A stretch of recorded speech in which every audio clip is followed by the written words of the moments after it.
ਜਸ ਪੰਜਾਬੀ ਦੇਖਦੇ ਹੋਏ ਸਾਰੇ ਦਰਸ਼ਕਾਂ ਨੂੰ ਮੇਰੇ ਵੱਲੋਂ ਪਿਆਰ ਭਰੀ ਸਤਿ ਸ਼੍ਰੀ ਅਕਾਲ। ਤੁਹਾਡਾ ਸਵਾਗਤ ਪ੍ਰੋਗਰਾਮ ਅੱਜ ਦਾ ਮੁੱਦਾ ਦੇ ਵਿੱਚ। ਮੈਂ ਤੁਹਾਡੀ ਹੋਸਟ ਆਸ਼ਮਿਤਾ ਸਾਰਿਆਂ ਨੂੰ ਇਸ ਸ਼ਾਮ ਦੇ ਪ੍ਰੋਗਰਾਮ ਦੇ ਵਿੱਚ ਸਵਾਗਤ ਕਰਦੇ ਹਾਂ। Lots of big global headlines this weekend. ਜਿੱਥੇ ਤੱਕ ਖਬਰਾਂ ਦੀ ਗੱਲ ਆਉਂਦੀ ਹੈ, ਇੰਟਰਨੈਸ਼ਨਲ ਲੈਵਲ ਤੇ ਰੀਸੈਂਟ ਜੋ G20 ਸਮਿਟ ਐਤਕੀ ਹੋਈ ਹੈ, ਜੋ ਕਿ ਇੰਡੀਆ ਹੋਸਟ ਕਰ ਰਿਹਾ ਸੀ, ਉਹਦੀ ਕੁਝ ਵੱਡੀ ਹੈਡਲਾਈਨਸ ਤੁਹਾਡੇ ਨਾਲ ਅੱਜ ਪ੍ਰੋਗਰਾਮ ਦੇ ਵਿੱਚ ਡਿਸਕਸ ਕਰਾਂਗੇ। And A new world power struggle, ਜੋ ਅੱਜ ਦੀ ਮਾਡਰਨ ਪਾਵਰ ਸਟਰਗਲ ਹੈਗੀ, ਉਹ ਕਿਸ ਤਰ੍ਹਾਂ ਇੱਕ ਨਵਾਂ ਰੂਪ ਲੈ ਕੇ ਅੱਗੇ ਆ ਰਹੀ ਹੈ। ਪੁਰਾਣੇ ਜ਼ਮਾਨੇ ਦੇ ਵਿੱਚ ਵਰਲਡ ਵਾਰਸ ਹੁੰਦੀਆਂ ਸੀ, ਗਰਾਊਂਡ ਇਨਵੇਜ਼ਨਸ ਹੁੰਦੇ ਸੀ। ਉਸ ਤੋਂ ਬਾਅਦ ਕੋਲਡ ਵਾਰ ਦਾ ਐਰਾ ਆਇਆ, ਜਿਹਦੇ ਵਿੱਚ ਇੱਕ ਸਟਲ ਵਾਰਫੇਅਰ, ਇੱਕ ਸਟਰਗਲ ਵੱਖਰੇ ਤਰੀਕੇ ਦੇ ਨਾਲ ਪਲੇ ਆਊਟ ਹੋਈ। ਅਤੇ ਕਿਸ ਤਰ੍ਹਾਂ ਅੱਜ ਦੀ ਡੇਟ ਦੇ ਵਿੱਚ ਅਸੀਂ ਇੱਕ ਨਵੇਂ ਕਿਸਮ ਦੀ ਸਟਰਗਲ ਵੇਖ ਰਹੇ ਹਾਂ। In the time of cyber hacking, cyber security breaches, ਜਦੋਂ ਵਾਰ ਦੀ ਗੱਲ ਆਉਂਦੀ ਹੈ, it's no longer about ground invasions ਜਾਂ ਜਿਸ ਤਰ੍ਹਾਂ ਦੀ ਫਾਈਟਿੰਗ ਯੂਕਰੇਨ ਦੇ ਵਿੱਚ ਵੇਖੀ ਜਾ ਰਹੀ ਹੈ, ਬਟ ਯੂਨਾਈਟਿਡ ਸਟੇਟਸ ਦੇ ਵਿੱਚ ਜਿਸ ਤਰ੍ਹਾਂ ਦੀ ਫਾਈਟਿੰਗ, ਭਾਵੇਂ ਸਾਡੇ ਫਿਜ਼ੀਕਲ ਕੋਈ ਇਨਵੇਜ਼ਨ ਨਹੀਂ ਹੋਇਆ, ਸਾਈਬਰ ਸਿਕਿਉਰਿਟੀ ਦੇ ਕਿੰਨੇ ਬ੍ਰੀਚਸ ਹੋ ਰਹੇ, ਉਹਨਾਂ ਦੇ ਕਰਕੇ ਕੀ ਇਨਵੇਜ਼ਨਸ ਹੋ ਰਹੇ, ਕੀ ਸਭ ਤੋਂ ਵੱਡੀ ਥ੍ਰੈਟ ਇਸ ਵੇਲੇ ਪਾਈ ਜਾ ਰਹੀ ਹੈ, ਇਹਦੇ ਬਾਰੇ ਕੁਝ ਗੱਲ ਕਰਾਂਗੇ। And of course some updates ਜੋ ਕਿ ਸਾਡੀ ਕਮਿਊਨਿਟੀ ਦੇ ਨਾਲ once again ਜਿੱਥੇ ਵੀ ਅਸੀਂ ਵਸਦੇ ਹਾਂ ਉਹਦੇ ਨਾਲ ਜੁੜੀਆਂ ਹੋਈਆਂ ਯੂਨਾਈਟਿਡ ਸਟੇਟਸ ਦੇ ਵਿੱਚ ਤਿਉਹਾਰਾਂ ਨੂੰ ਲੈ ਕੇ ਕੁਝ ਅਪਡੇਟਸ ਤੁਹਾਡੇ ਨਾਲ ਸ਼ੇਅਰ ਕਰਾਂਗੇ। But let's get started. G20 ਨੂੰ ਲੈ ਕੇ ਨਿਊ ਦਿੱਲੀ ਦੇ ਵਿੱਚ ਸਮਿਟ ਹੋਸਟ ਕੀਤਾ ਗਿਆ। ਪਾਰਟਿਸਿਪੇਟਿੰਗ ਮੁਲਕਾਂ ਦੇ ਫਾਈਨੈਂਸ ਮਿਨਿਸਟਰਸ ਦੀ ਮੀਟਿੰਗ ਹੋਈ, ਉਹਦੇ ਬਾਰੇ ਪਿਛਲੇ ਹਫ਼ਤੇ ਤੁਹਾਨੂੰ ਦੱਸ ਰਹੇ ਸੀ। ਬਟ ਓਵਰਆਲ G20 ਦੇ ਵਿੱਚ ਐਤਕੀ despite India's best wishes, Prime Minister Narendra Modi ਦੀ wishes ਤੋਂ ਬਾਵਜੂਦ ਯੂਕਰੇਨ ਇੱਕ overwhelming presence ਇਸ G20 summit ਦੇ ਵਿੱਚ ਰੱਖ ਰਿਹਾ ਸੀ। And once again, ਇੰਡੀਆ ਲਈ ਇਹ ਇੱਕ ਮੌਕਾ ਸੀਗਾ to be a consensus builder, to show the world ਕਿ ਇੰਡੀਆ ਦੋਨੋਂ ਸਾਈਡਸ ਖੇਡ ਸਕਦਾ, ਦੋਨੋਂ ਸਾਈਡਸ ਨੂੰ ਇਕੱਠਾ ਲੈ ਕੇ ਆ ਸਕਦਾ। ਬਿਕੋਜ਼ ਖਾਸ ਕਰਕੇ ਜਿੱਥੇ ਯੂਕਰੇਨ ਦੀ ਗੱਲ ਆਉਂਦੀ ਹੈ, India has played both sides. India, China ਸ਼ਾਇਦ ਦੁਨੀਆ ਦੇ ਦੋ ਵੱਡੇ ਮੁਲਕ ਹਨ ਜਿਨ੍ਹਾਂ ਨੇ ਕਲੀਅਰਲੀ ਰਸ਼ੀਆ ਨੂੰ ਕੰਡੈਮ ਨਹੀਂ ਕੀਤਾ। ਐਂਡ ਚਾਈਨਾ ਨੂੰ ਲੈ ਕੇ ਕੁਛ ਐਸਕਲੇਟਿੰਗ ਵਰਡਸ ਵੀ ਸੁਣਨ ਨੂੰ ਮਿਲੇ, ਉਹਦੇ ਬਾਰੇ ਹੋਰ ਜਾਣਕਾਰੀ ਪ੍ਰੋਗਰਾਮ ਦੇ ਵਿੱਚ ਬਾਅਦ 'ਚ ਤੁਹਾਨੂੰ ਦੱਸਾਂਗੇ। ਬਟ G20 ਸਮਿਟ ਦੇ ਵਿੱਚ ਤੁਸੀਂ ਦੇਖੋ ਕਿ ਕੋਈ ਇੱਕ ਐਗਰੀਮੈਂਟ ਨਹੀਂ ਸਾਰੇ ਪਾਰਟਿਸਿਪੈਂਟਸ ਕਰ ਪਾਏ। In fact there was no joint document that was produced. ਨਾ ਮੈਂ ਤੁਹਾਨੂੰ ਦੱਸਣਾ ਚਾਹੁੰਦੀ ਹਾਂ, ਇਹ ਜੋ ਮੁਲਕ ਹਨ G20 ਦੇ ਵਿੱਚ, ਜੋ ਇਹ ਪਾਰਟਿਸਿਪੇਟਿੰਗ 20 ਮੁਲਕ ਹਨ, they account for about 85% of the world's GDP and about 75% of the world's trade. So ਜਦੋਂ ਤੁਸੀਂ ਇੰਨੀ ਵੱਡੀ overwhelming majority economic terms ਦੇ ਵਿੱਚ ਵੇਖਦੇ ਹੋ, there is no way that Ukraine could not have been a big topic of conversation. But India ਵਰਗੇ ਮੁਲਕਾਂ ਲਈ ਯੂਕਰੇਨ ਇੱਕ ਤੁਸੀਂ ਕਹਿ ਲਓ distraction ਬਣ ਚੁੱਕਿਆ ਹੈ।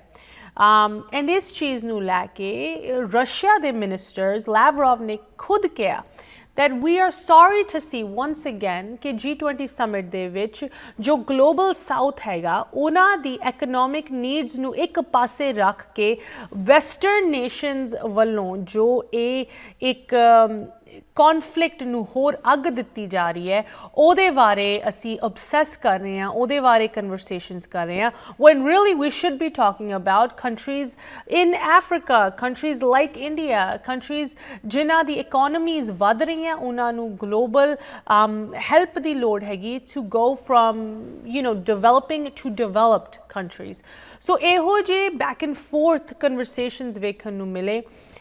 At the end of it all, ਜੋ ਫਾਈਨੈਂਸ ਮਿਨਿਸਟਰ ਸੀਗੇ, ਉਹਨਾਂ ਨੇ ਇੱਕ ਡਾਇਲੌਗ ਤਾਂ ਜ਼ਰੂਰ ਸ਼ੁਰੂ ਕੀਤਾ, but once again Ukraine overwhelmingly dominated the conversation. ਭਾਵੇਂ ਉਹ US diplomats ਹੋਣ ਜਿਨ੍ਹਾਂ ਨੇ ਇੱਕ ਵਾਰੀ ਫਿਰ ਸਖਤ ਲਫ਼ਜ਼ਾਂ ਦੇ ਨਾਲ ਕੰਡੈਮ ਕੀਤਾ ਰਸ਼ੀਆ ਨੂੰ ਅਤੇ ਉਨ ਮੁਲਕਾਂ ਨੂੰ ਜੋ ਰਸ਼ੀਆ ਦੀ ਓਪਨਲੀ ਜਾਂ ਸੀਕ੍ਰੇਟਲੀ ਸਪੋਰਟ ਕਰ ਰਹੇ ਹੈ ਐਂਡ ਇੰਡੀਆ ਵੱਲੋਂ ਇੱਕ ਡਿਪਲੋਮੈਟਿਕ ਇੱਕ ਨਿਊਟਰਲ ਪੋਜੀਸ਼ਨ ਐਡਵਾਂਸ ਕੀਤੀ ਗਈ whereas ਰਸ਼ੀਆ ਚਾਈਨਾ ਇਹੋ ਜਿਹੇ ਮੁਲਕਾਂ ਵੱਲੋਂ the usual combative stance to Western nations display ਤੇ ਸੀਗਾ now ਜਦੋਂ ਅਸੀਂ in economies ਨੂੰ ਵੇਖਦੇ ਹਾਂ what do they all have in common because G20 ਦੀ ਇੱਕ ਵੱਡੀ ਪ੍ਰੋਬਲਮ ਤਾਂ ਜ਼ਰੂਰ ਸੀਗੀ ਇੰਡੀਆ ਦੀ ਵੀ ਤੁਸੀਂ ਵੱਡੀ ਪ੍ਰੋਬਲਮ ਕਹਿ ਸਕਦੇ ਹੋ but it wasn't Ukraine in fact ਜਦੋਂ ਅਸੀਂ global environment ਦੀ ਗੱਲ ਕਰਦੇ ਹਾਂ I'm not talking about environment like plants and trees and rising temperatures etc I'm talking about the political environment the economic environment ਇਸ environment ਦੇ ਵਿੱਚ ਜਿੱਦਾਂ ਅੰਗਰੇਜ਼ੀ ਦਾ ਇੱਕ ਲਫ਼ਜ਼ ਹੈ ਨਾ the elephant in the room the elephant in the room wasn't really Ukraine it was actually China in fact ਅੱਜ ਅਸੀਂ ਪ੍ਰੋਗਰਾਮ ਦੇ ਵਿੱਚ ਤੁਹਾਨੂੰ ਇਹ ਵੀ ਦੱਸਾਂਗੇ ਕਿਸ ਤਰ੍ਹਾਂ even though Russia is the big aggressor ਇਸ ਜੰਗ ਦੇ ਵਿੱਚ ਇਸ Ukrainian conflict ਦੇ ਵਿੱਚ yes Russia ਦਾ ਵੱਡਾ role play ਹੋ ਰਿਹਾ ਹੈ to advance the conflict but the real threat ਇਸ ਵੇਲੇ ਭਾਵੇਂ ਉਹ ਇੰਡੀਆ ਨੂੰ ਹੋਵੇ ਯੂਨਾਈਟਿਡ ਸਟੇਟਸ ਨੂੰ ਹੋਵੇ ਗਲੋਬਲ ਵਰਲਡ ਆਰਡਰ ਨੂੰ ਹੋਏ ਮਿਲਟਰੀ ਐਕਸਪਰਟਸ ਖਾਸ ਕਰਕੇ US ਐਕਸਪਰਟਸ ਸਾਨੂੰ ਇਹ ਦੱਸਦੇ ਹੈ ਕਿ ਸਭ ਤੋਂ ਵੱਡਾ ਖਤਰਾ ਇਸ ਵੇਲੇ ਚਾਈਨਾ ਵੱਲੋਂ ਆ ਰਿਹਾ ਹੈ and why wouldn't that be the case in fact G20 summit ਦੇ ਵਿੱਚ ਜਿੱਥੇ ਇੰਨੀ ਵੱਡੀ ਇਕੋਨਮੀਜ਼ ਇਕੱਠੇ ਹੋ ਕੇ ਇੱਕ ਏਜੰਡਾ ਤੈਅ ਕਰਨ ਦੀ ਕੋਸ਼ਿਸ਼ ਕਰਦੇ ਹੈ ਉੱਥੇ ਸਾਨੂੰ ਇੱਕ ਗਲੇਅਰਿੰਗ ਫੈਕਟ ਦਿਸਦਾ ਹੈ that China ਅੱਜ ਦੀ ਡੇਟ ਦੇ ਵਿੱਚ IMF World Bank, OECD, ਸਾਰੇ international creditor banks and institutions ਨੂੰ ਛੱਡ ਕੇ ਇਸ ਵੇਲੇ ਦੁਨੀਆ ਦੇ ਵਿੱਚ ਚਾਈਨਾ ਸਭ ਤੋਂ ਵੱਡਾ ਲੈਂਡਰ ਹੈਗਾ it holds the most debt in fact US dollars ਦੇ ਵਿੱਚ roughly 1.5 trillion US dollars in direct loans and trade credits belonging to 150 countries is owned by China ਸੋ ਜਦੋਂ ਅਸੀਂ economic threat ਦੀ ਗੱਲ ਕਰਦੇ ਹਾਂ ਜਾਂ economic advancement ਦੀ ਗੱਲ ਕਰਦੇ ਹਾਂ there is no way that that conversation moves forward without China and ਇਸ G20 ਦੇ ਵਿੱਚ ਅਗਰ ਇੱਕ ਚੀਜ਼ ਮਿਸਿੰਗ ਸੀਗੀ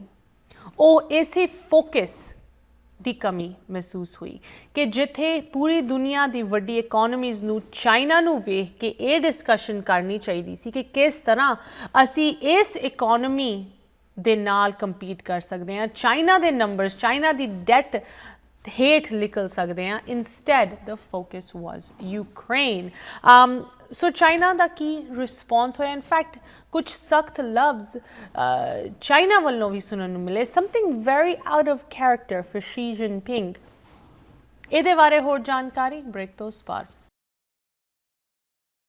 ਬ੍ਰੇਕ ਤੋਂ ਬਾਅਦ ਸਾਰਿਆਂ ਨੂੰ ਸਵਾਗਤ ਕਰਦੇ ਹਾਂ ਰਿਸਰਚ ਦੱਸਦੀ ਹੈ ਕਿ ਇਸ ਵੇਲੇ ਚਾਈਨੀਜ਼ ਸਟੇਟ ਅਤੇ ਸਬਸਿਡੀਅਰੀਜ਼ ਨੇ ਦੁਨੀਆ ਦੇ ਲਗਭਗ 150 ਮੁਲਕਾਂ ਦੇ ਵਿੱਚ ਲਗਭਗ 1.5 ਟ੍ਰਿਲੀਅਨ ਡਾਲਰਸ ਦੀ ਡਾਇਰੈਕਟ ਲੋਨਸ ਅਤੇ ਟ੍ਰੇਡ ਕ੍ਰੈਡਿਟਸ ਦਿੱਤੇ ਹੋਏ ਹੈ That makes them the single largest official creditor, bigger than the IMF, International Monetary Fund, bigger than the World Bank, and bigger than all of these other creditor governments combined. So ਜਿੱਥੇ G20 summit ਹੋਇਆ India ਦੇ ਵਿੱਚ ਜਿੱਥੇ ਦੁਨੀਆ ਦੀ ਵੱਡੀ ਇਕੋਨਮੀਜ਼ ਨੂੰ ਇਸ China question ਦੇ ਜਵਾਬ ਉੱਤੇ ਡਿਸਕਸ਼ਨਸ ਕਰਨੀਆਂ ਚਾਹੀਦੀਆਂ ਸੀ ਜਾਂ ਕੋਈ ਜੁਆਇੰਟ ਐਗਰੀਮੈਂਟ ਕਰਨਾ ਚਾਹੀਦਾ ਸੀ ਉੱਥੇ ਆਫ ਕੋਰਸ ਯੂਕਰੇਨ ਵਾਰ ਨੇ ਕਨਵਰਸੇਸ਼ਨ ਡੋਮੀਨੇਟ ਕੀਤੀ but that is not to say that China was not indirectly being looked at.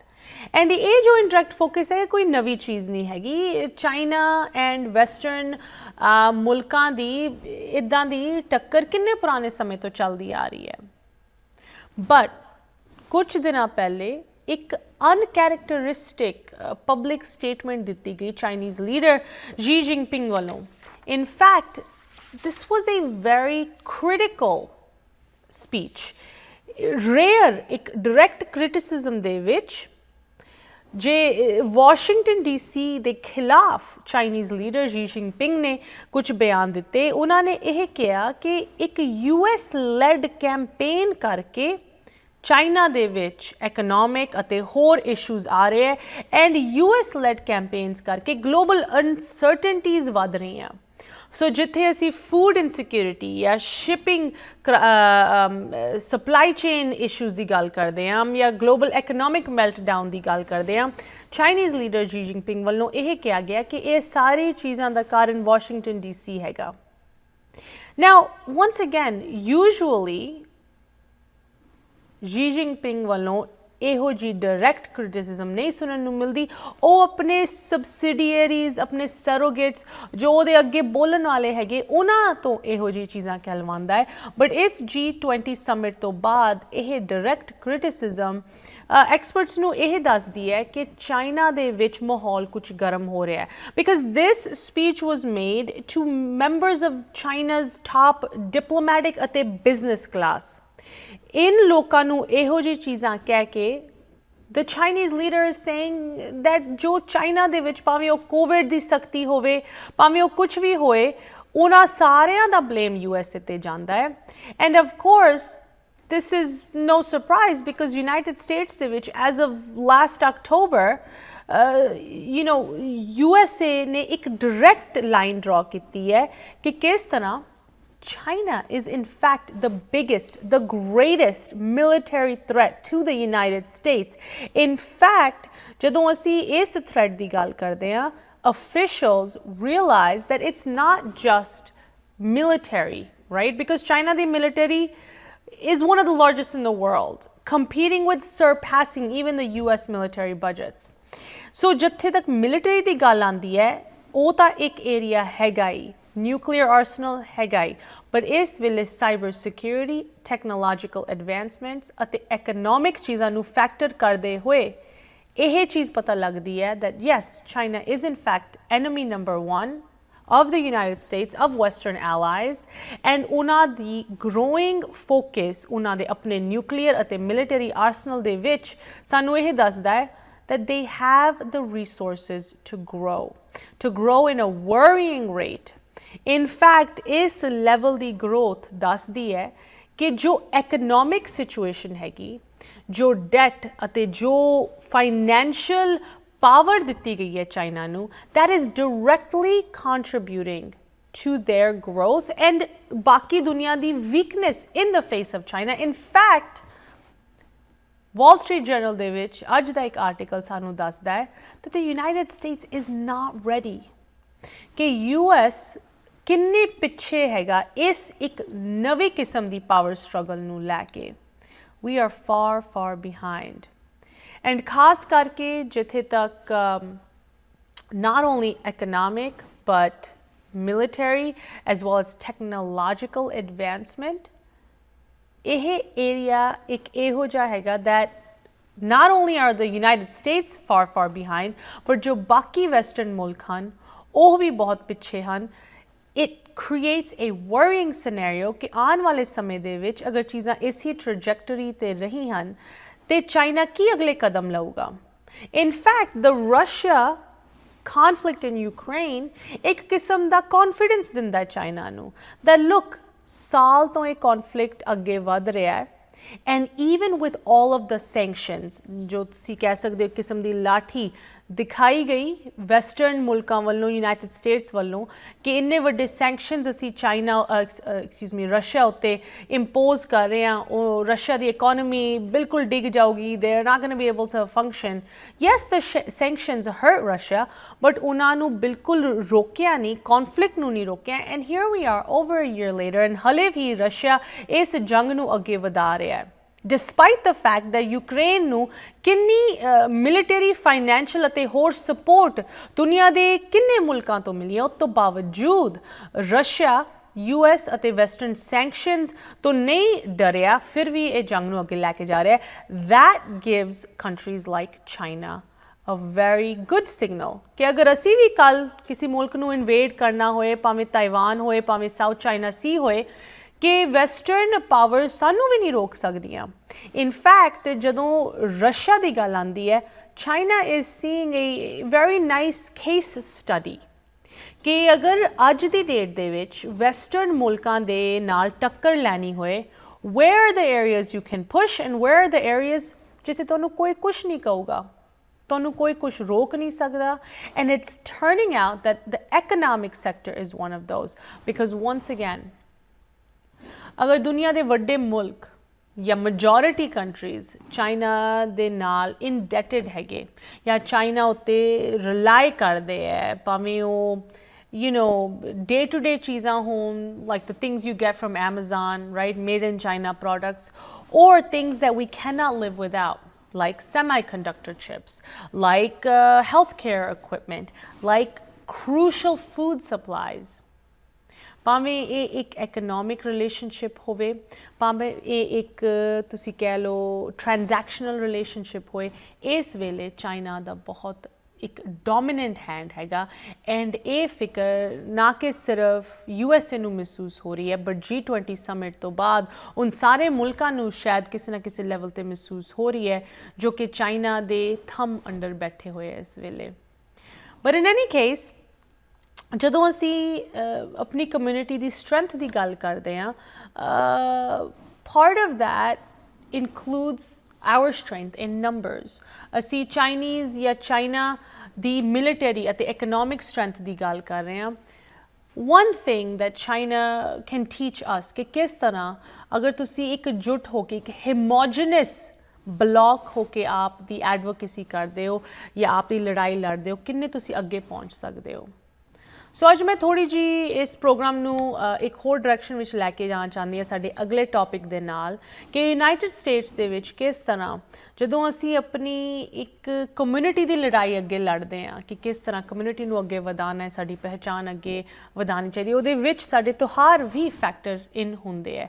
ਕੁਛ ਦਿਨਾਂ ਦੇ ਵਿੱਚ ਹੋਲੀ ਆ ਰਹੀ ਹੈ, ਅਤੇ ਇਨ ਤਿਉਹਾਰਾਂ ਨੂੰ ਲੈ ਕੇ ਕਿਸ ਤਰ੍ਹਾਂ ਨੌਨ ਇੰਡੀਅਨਸ ਜਾਂ ਨੌਨ ਪੰਜਾਬੀ ਕਿਸ ਤਰ੍ਹਾਂ ਸਾਨੂੰ ਵੇਖਦੇ ਹੈ, ਕਿਸ ਤਰ੍ਹਾਂ ਸਾਡੀ ਕਮਿਊਨਿਟੀ ਲਈ ਜਗ੍ਹਾ ਬਣਾਉਂਦੇ ਹੈ, ਇਨ ਤਿਉਹਾਰਾਂ ਨੂੰ ਮਨਾਉਣ ਲਈ ਜਗ੍ਹਾ ਬਣਾਉਂਦੇ, ਭਾਵੇਂ ਓਫੀਸ਼ੀਅਲ ਤੌਰ 'ਤੇ ਹੋਏ ਜਾਂ ਅਨਅਫੀਸ਼ੀਅਲ ਤੌਰ 'ਤੇ, ਐਂਡ ਉਹ ਪ੍ਰੋਸੈਸ ਕਿਸ ਤਰ੍ਹਾਂ ਲੱਗਦਾ ਹੈ। Of course, I got to talk to you about politics. So, कुछ political behind the scenes information ਲੈ ਕੇ ਖਾਸ ਕਰਕੇ ਜਿੱਥੇ ਤੱਕ ਤਿਉਹਾਰਾਂ ਦੀ ਗੱਲ ਆਉਂਦੀ ਹੈ, ਕਨਵਰਸੇਸ਼ਨ ਜਾਰੀ ਰਹੇਗੀ ਬ੍ਰੇਕ ਤੋਂ ਉਸ ਪਾਰ। ਬ੍ਰੇਕ ਤੋਂ ਬਾਅਦ ਸਾਰਿਆਂ ਨੂੰ ਸਵਾਗਤ ਕਰਨਾ। ਤੁਸੀਂ ਵੇਖ ਰਹੇ ਹੋ ਪ੍ਰੋਗਰਾਮ ਅੱਜ ਦਾ ਮੁੱਦਾ।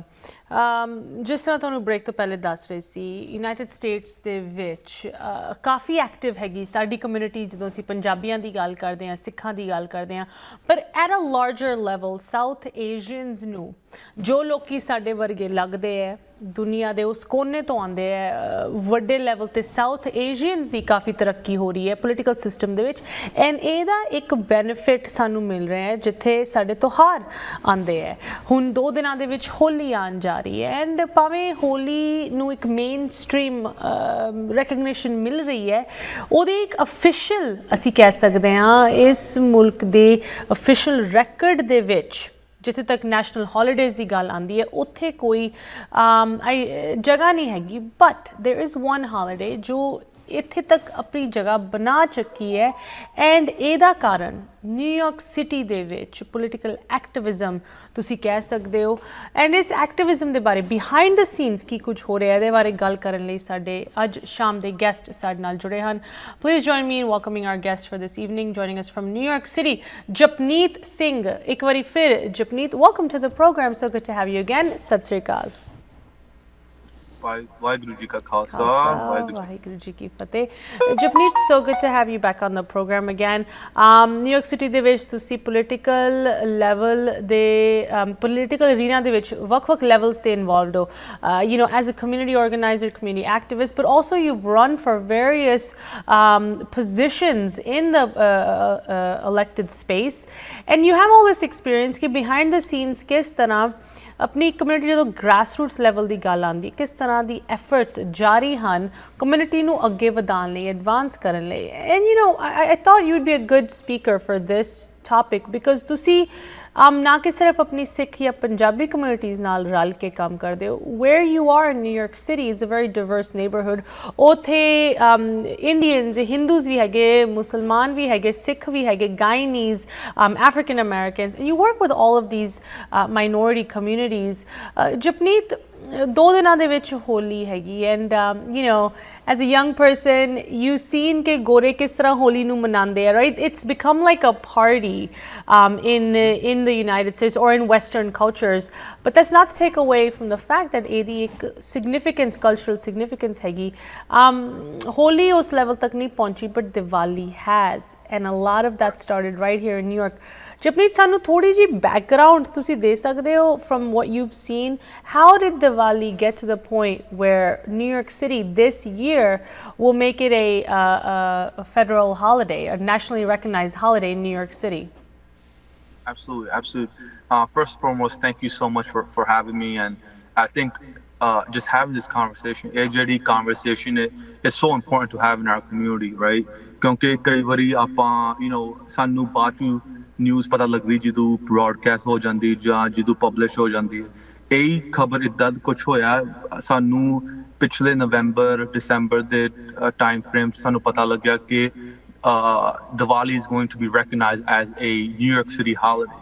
ਪਰ ਹਜੇ ਤੱਕ ਪ੍ਰੋਸੈਸ ਸ਼ੁਰੂ ਵੀ ਨਹੀਂ ਹੋਇਆ, right? You know, ਹਜੇ ਬਹੁਤ you know, infant stage ਦੇ ਵਿੱਚ ਜਿੱਥੇ ਆਪਣੀ ਲੌਬੀ ਚੱਲਦੀ ਪਈ ਹੈ, ਜਿੰਨ ਤੱਕ 150 ਅਸੈਂਬਲੀ ਮੈਂਬਰ ਜਿਹੜੇ ਹੈਗੇ ਨੇ ਆਪਣੇ ਨਿਊਯਾਰਕ ਸਟੇਟ ਲੈਵਲ ਤੇ, ਜਿੰਨ ਤੱਕ ਉਹ ਵੋਟ ਨਹੀਂ ਪਾਉਂਦੇ ਇਹ ਹਾਲੀਡੇ ਨੂੰ ਪਾਸ ਕਰਨ ਲਈ, it's not really a holiday, right?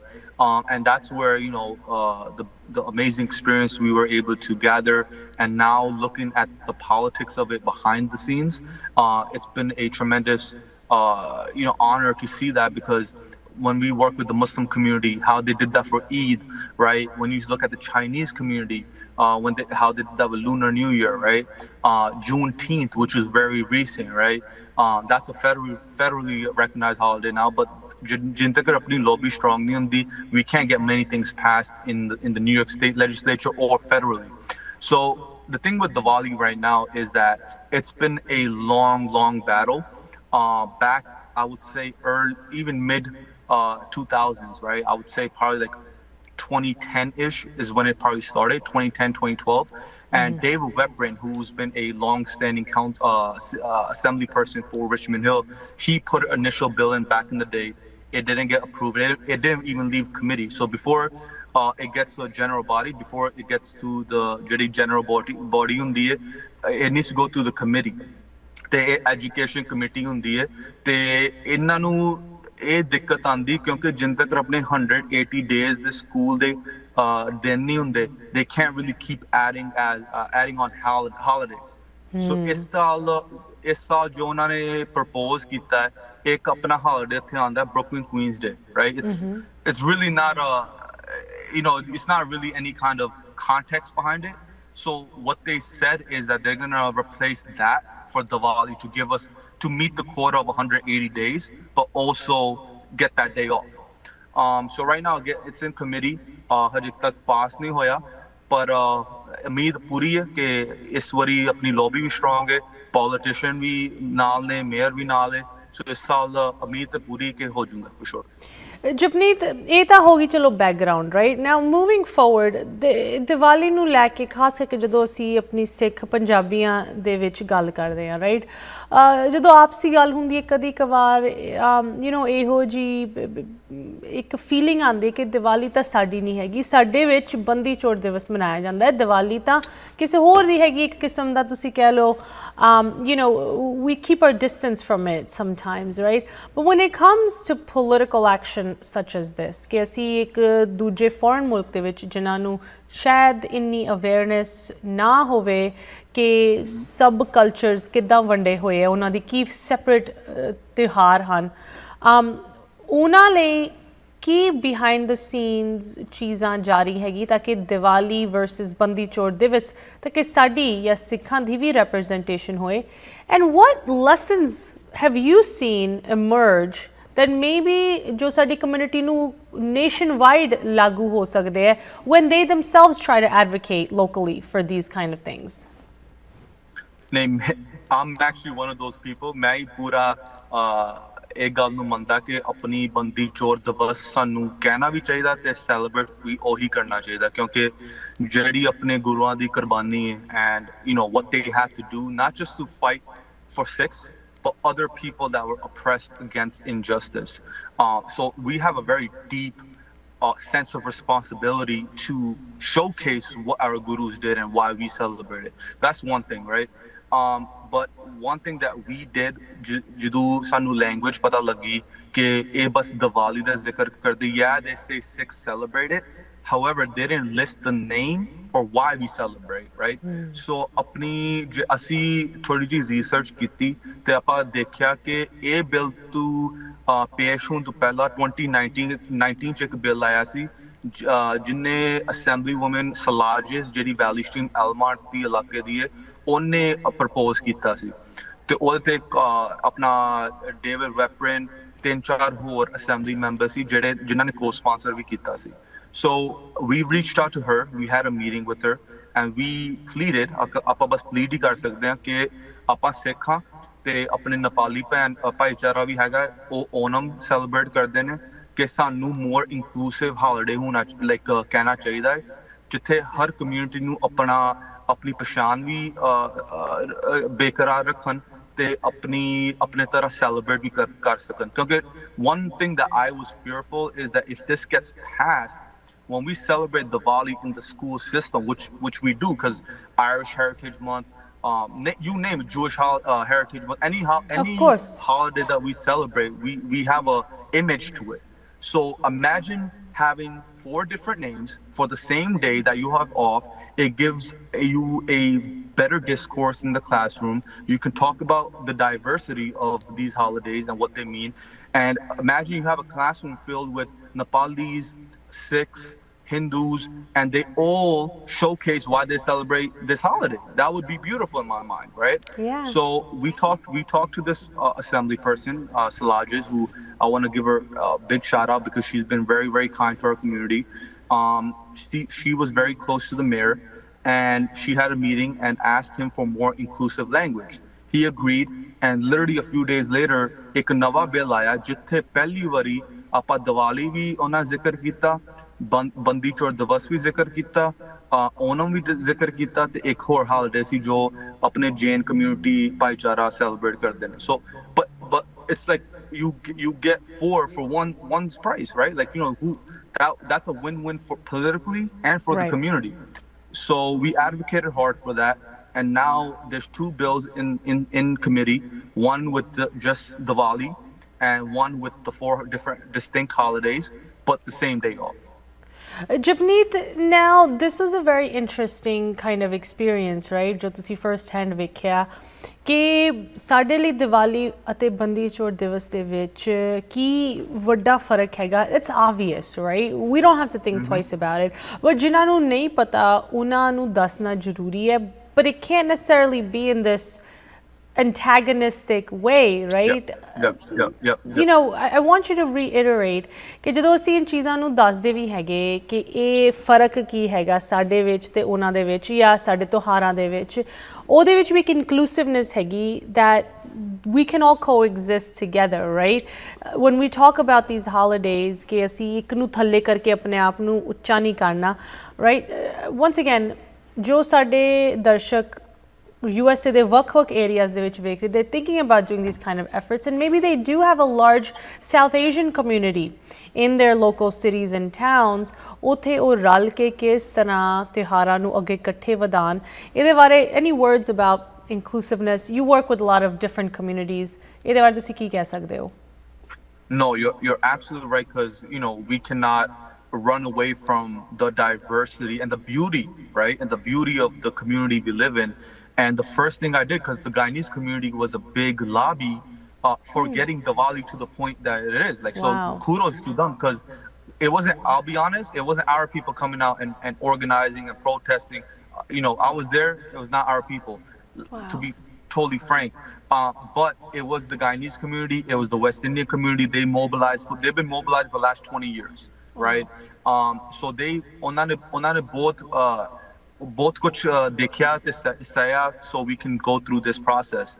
And one thing that they didn't like is we have now this bill that has 4 different holidays because they didn't know, right? They didn't know that Bandi Chor exists. They don't know अगर that. पहले तो पता हुंदा, पहले तो ये Exactly. properly introduce किता हुंदा, now there wouldn't be two competing Exactly. bills. It wouldn't be two competing bills. So what I did is so just like we have Jus Punjabi, which I call the CNN of the Punjabi community, by the way, but there's other organization, other news outlets in the Guyanese community that I went on. I talked to them, had a discourse, explained to them why this bill is important. And there was people, and I can send you the video after this or share it with your viewership.